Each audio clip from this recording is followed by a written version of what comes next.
right, good afternoon, everyone. This is Casey Council Jiha. I'm excited to be here with you today. Brent invited me to share some time and share some space with you as the top 1% in his organization that are really focused and dedicated in leadership of self and using your leadership to work and support to influence other people in aligning with us and what we do at EXP. In business and in life. And so for those of you that I just might be meeting for the first time, I want to welcome you to this call. I'm going to definitely invite you to get something to write on and something to write with, because the conversation that we're going to walk through today is going to happen quick. You're going to want to have notes to go back to and a visual that I believe if you're willing to use and integrate, it's going to make you better in every aspect of your life.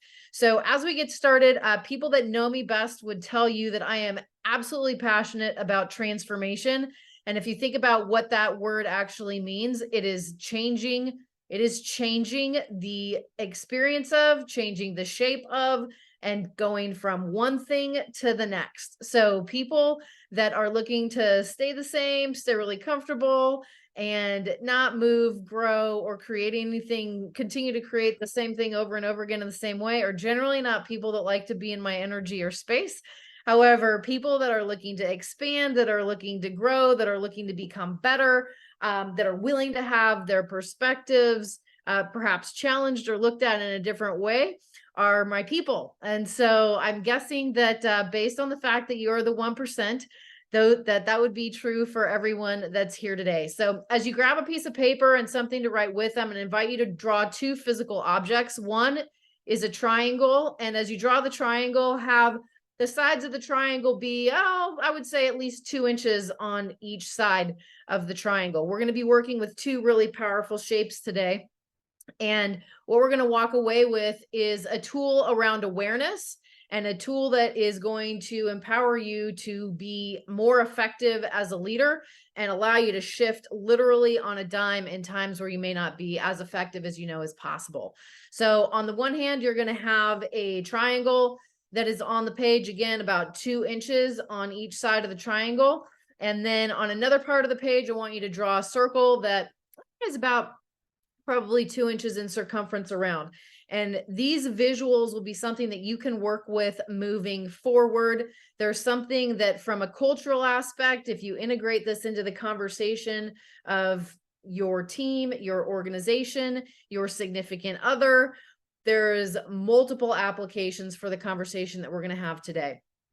And I think you would agree with me that everything in life comes down to being human. It's our ability to communicate. It's our ability to meet people where they're at and be effective at supporting people and moving forward into the next step. Our ability to do that with ourselves is always going to be impacted by the level or degree that we're able to do that with other people.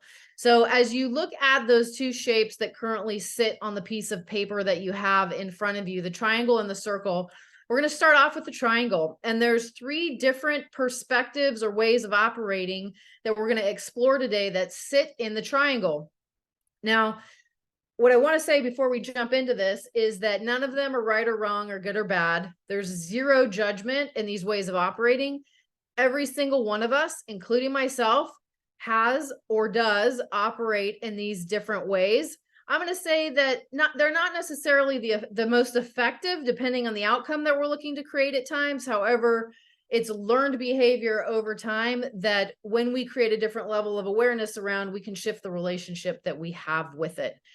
So at the top of the triangle, at the very, very top of the triangle, and I'm going to invite for some participation through the chat here, a perspective or a way of doing things in life. I want you to write down the word persecutor, Persecutor.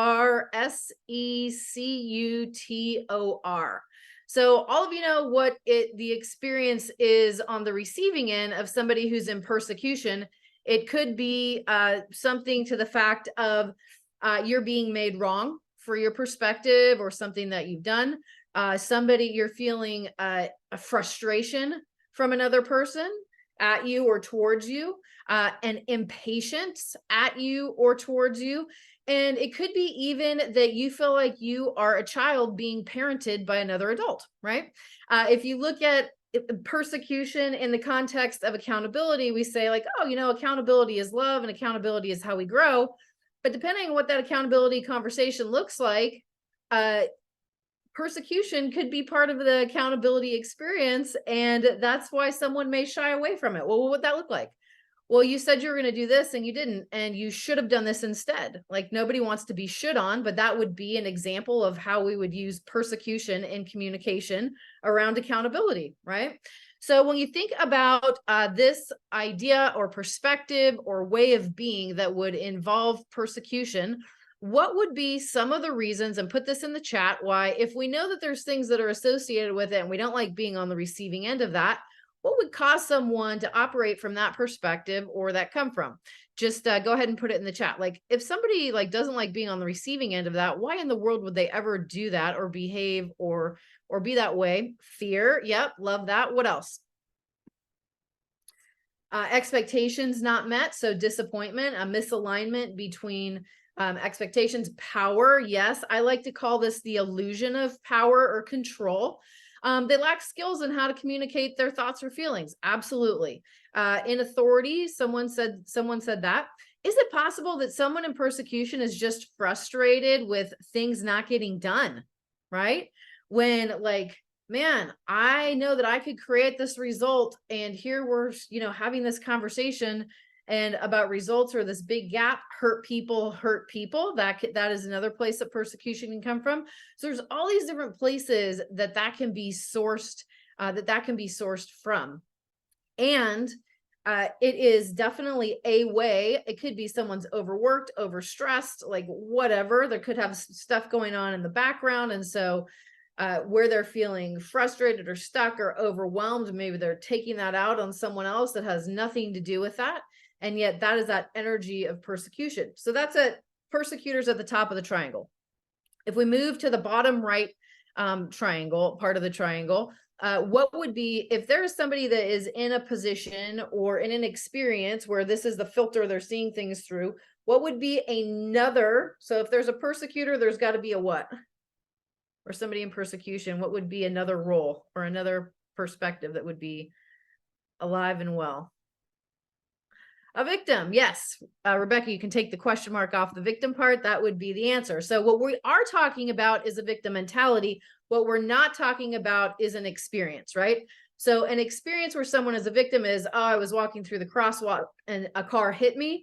That is the experience of being a victim. The mentality of the victim mentality that lives past the experience is what we're talking about. How someone chooses to see that life is happening to me instead of life is happening for me. Why does this always happen to me? The difference, you guys understand the difference between a victim mentality and the experience that could be a singular experience in a single moment in time where someone's having an experience where they're a victim of something.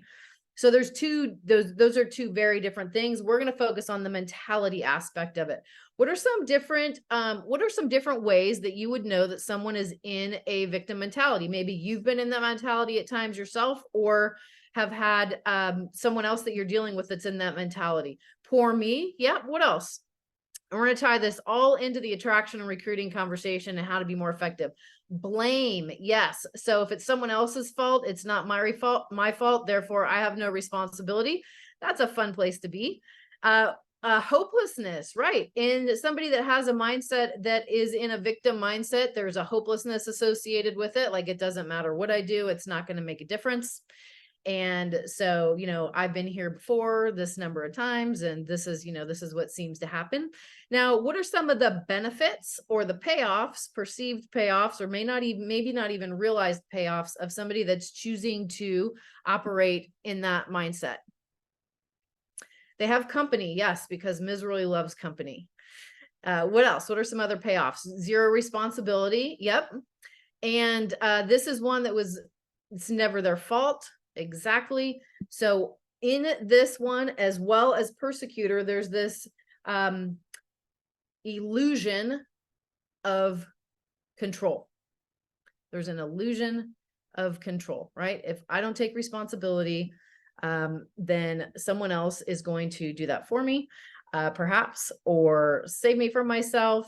And there's all of these things and dynamics. So we've got the first two on the triangle. The third one on the triangle, if you've got somebody that's in a persecutor, either mindset, behavior, you've got a victim on the other end of that. There's another way of being or operating that shows up to make this triangle complete. And what would that be?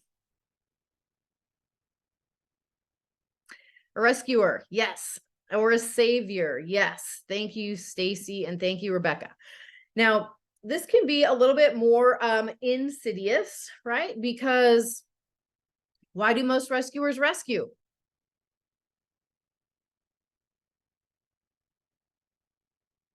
Oh, I'm helping.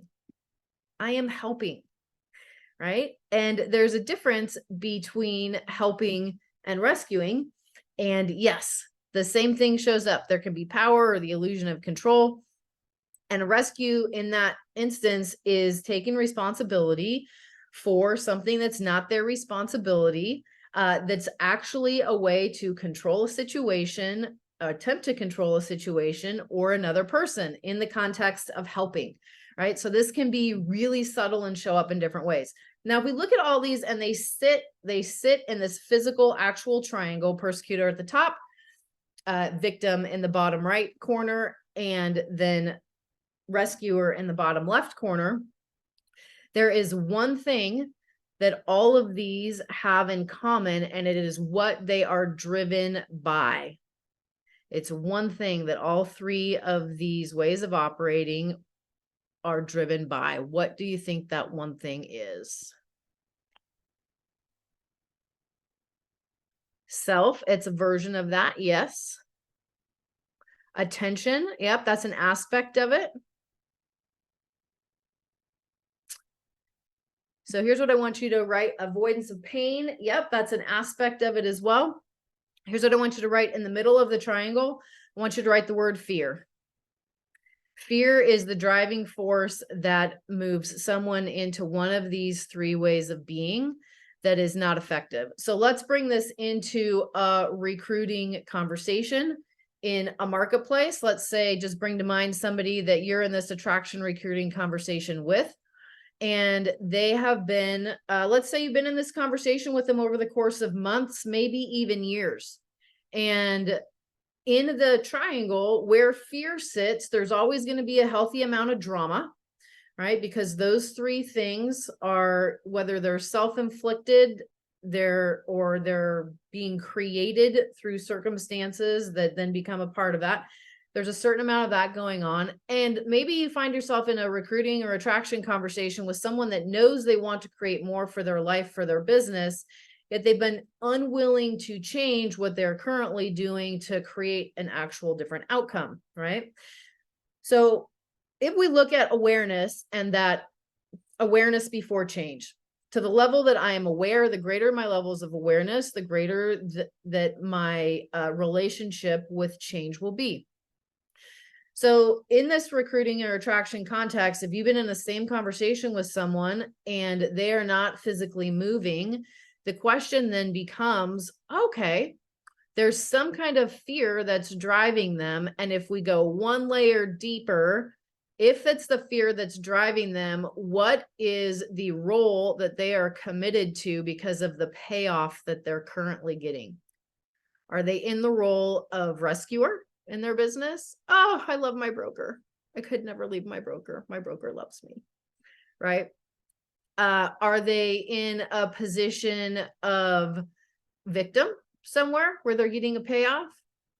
Or have they found themselves in a position of, persecution? And if you start to look at the business and the person through a different lens, you'll see that sometimes people find themselves really wanting something different and in this place of stuck, not knowing how to get there.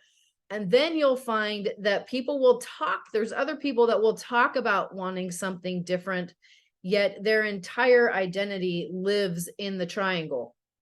And so actually doing something different to improve their business, to improve their life would mean letting go out of an identity that's currently fueled by persecutor, rescuer, or victim, where a lot of drama sits. And so how many of you know that you may be in conversations with people about wanting to add value to them in their business, wanting to help them in their lives, yet maybe before now you haven't realized that based on results, their commitment is to living and being in the triangle, and they are unwilling to give that up because of what it would mean.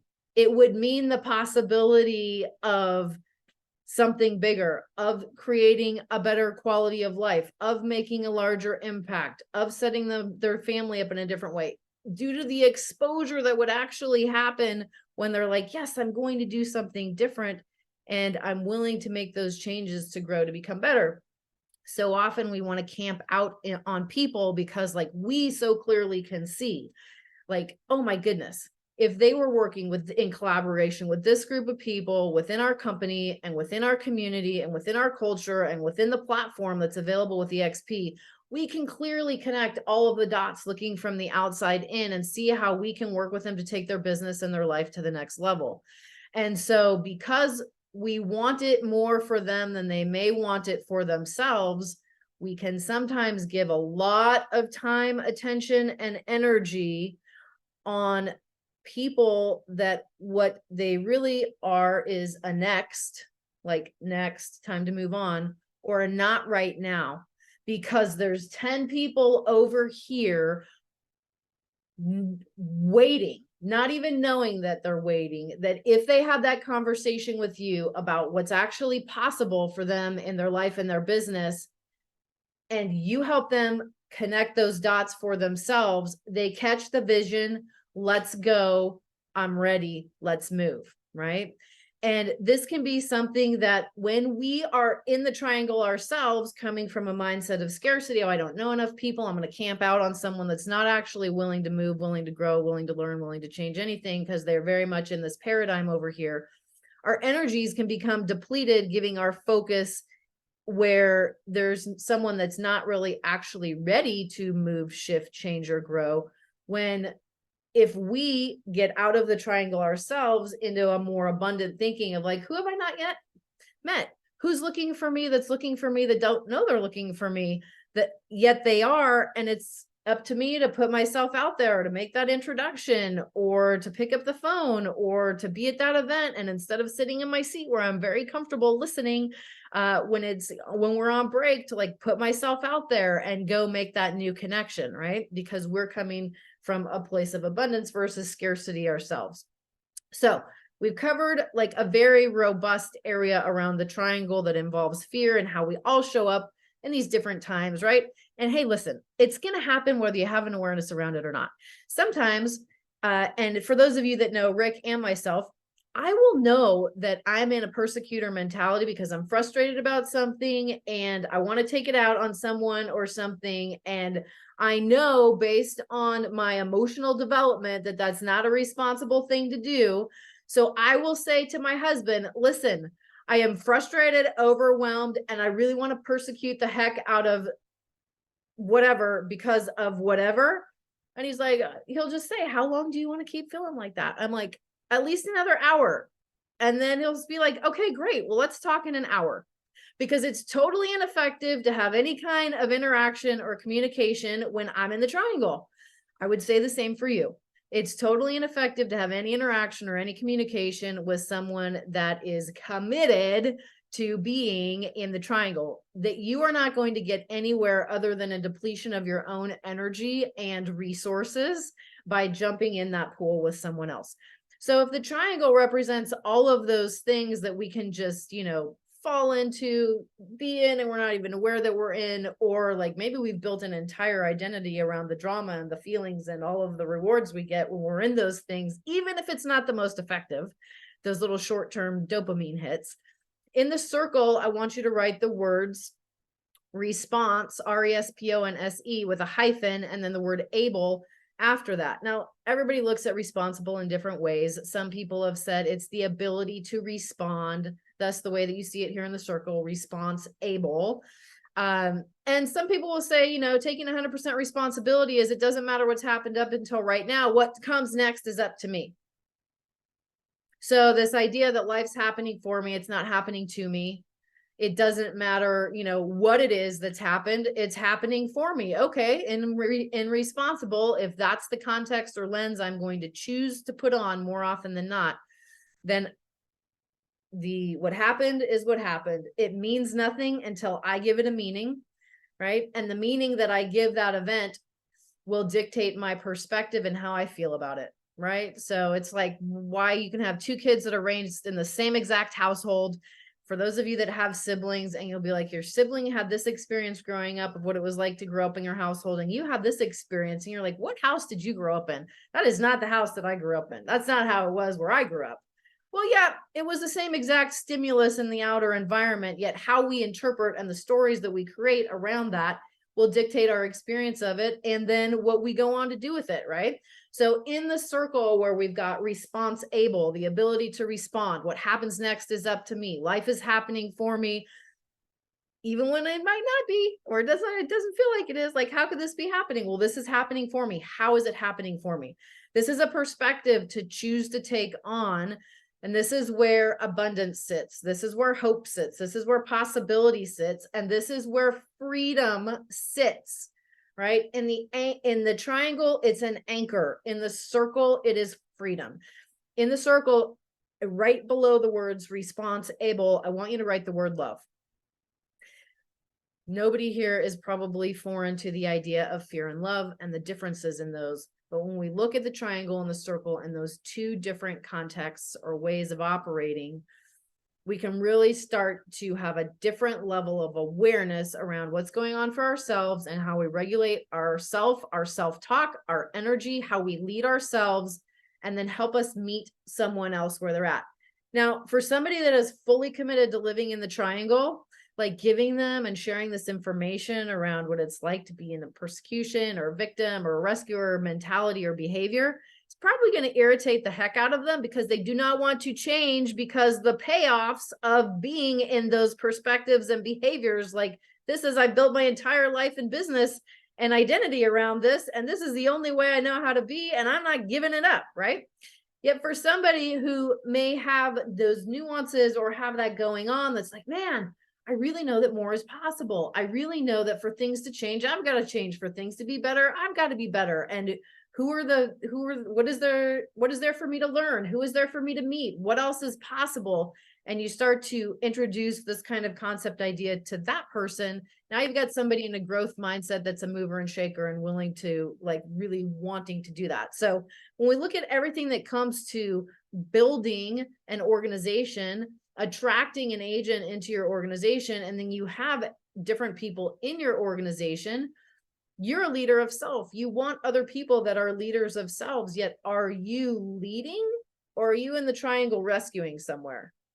Are you leading from this context of response able and love, or are you in persecution because, oh my gosh, you have so much influence and you have so much success in your real estate business? Why are you not attracting other agents? Like, why aren't you taking 5 minutes out of your day to make that call or to make that invitation, right? That'd be persecution in the top of the triangle, right? And while we may think those things, it's like, even if we're thinking those things, oh, I'm thinking that's definitely persecution.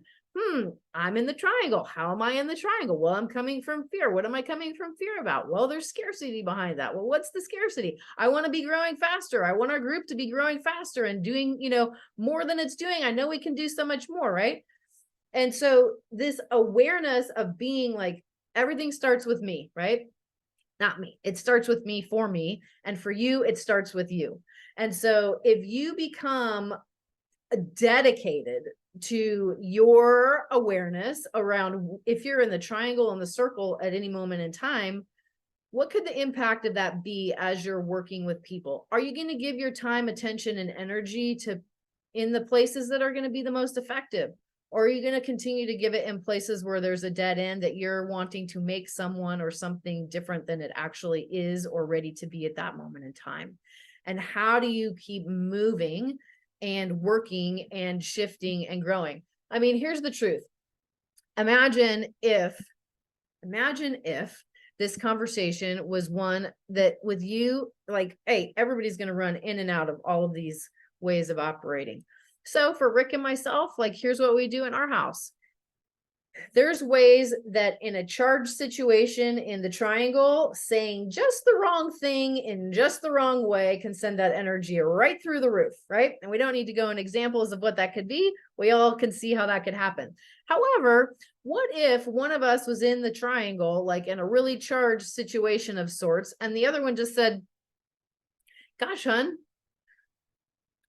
it feels intense right now. Are you in the circle or the triangle? What if it was just a question of, are you in the circle or are you in the triangle? And what if that question, neutrally delivered, was enough to create awareness for someone to go, oh my goodness, what's actually going on right now? I'm feeling, I'm feeling frustrated. I'm feeling resentful. I'm feeling whatever I'm feeling. And yes, I have persecution energy right now. What's that about? Okay. Do I want to transfer that into my next conversation? Oh, what would it look like for me to shift that energy over here into the circle? What would I need to shift inside of me? Or what would I need to do differently? And if I'm not even in a place where I can see straight and do that, maybe I'm giving myself the next 15 minutes to just go all in and be in that intensely icky place. And then in 15 minutes at the top of the hour, when I'm going to get on the phone with the person I might have a source of irritation with and their, person that they want me to talk to, I have completely clean energy with it because I've reset everything inside myself and moved through it differently. So if you are willing and looking at how you use your influence with yourself to influence yourself first, right? And then how this comes out into the people that you're touching, that you're interacting with, be they in your organization already or people that you're wanting to bring into your organization, when you understand like, hey, listen, everybody's a human being doing the best they know how to do at any given moment in time. And based on a whole host of factors that we may or may not ever know all of them, what they are, they're creating an influence that is having us act and behave through one of these lenses or perspectives. And so my goal for today was to just bring this to light in a conversation. And as you look at the people that you're leading after you finish figuring out what you're doing to lead yourself, notice like, hey, like, let's say I've been talking to somebody for 2 years and it's just for whatever reason, we're in the same conversation. They're having the same challenges in their business and they still haven't been willing to do anything different, but they're saying they want something different. Maybe I have a different conversation that I can have with them now, which is, wow, we've been in this conversation for 2 years and you keep saying this is what you want.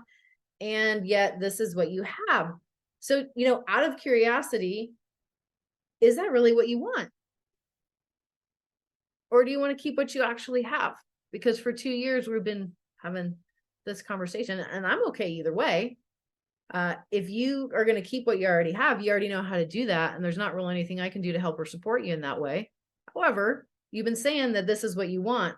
And if that's really true, then does it make sense to talk about what the action plan would look like to move towards that? Because we've been in this other conversation for this long, right? And you can quickly see, wow, where's my time and energy? Do I give this person more time and energy? Or maybe not right now. Maybe when something shifts and they're ready to come back into a different conversation. So there's a million different ways and layers that you can use this content and this context. And where can we go to see and study this information? I actually learned it 12 years ago from a coaching company that is no longer in existence. And so it's most often when I do it, it's workshops. So people that can get engaged with it, and it's not in 30 minutes, it's in a longer time frame than that. However, if you look at the context of things around fear and love, there's a great thing that Jim Carrey did at a graduation, some kind of college graduation, that talks about the concepts of fear and love. If you want to do work on the different things associated with the triangle and the circle experientially, there's a personal development company called PSI Seminars, which is a personal success institute. It's psiseminars.com, and they've got great, training, experiential training on that and leadership training on that. So yes, thank you all for being here today. We're coming to the top of the hour. I look forward to seeing you and connecting with you at EXPCon.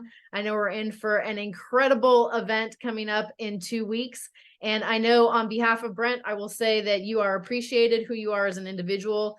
who you are as a leader and that those things matter. And we are grateful to have you as part of our organization and our community. So everyone make it a great rest of your day. It's Casey Council Jihad signing off.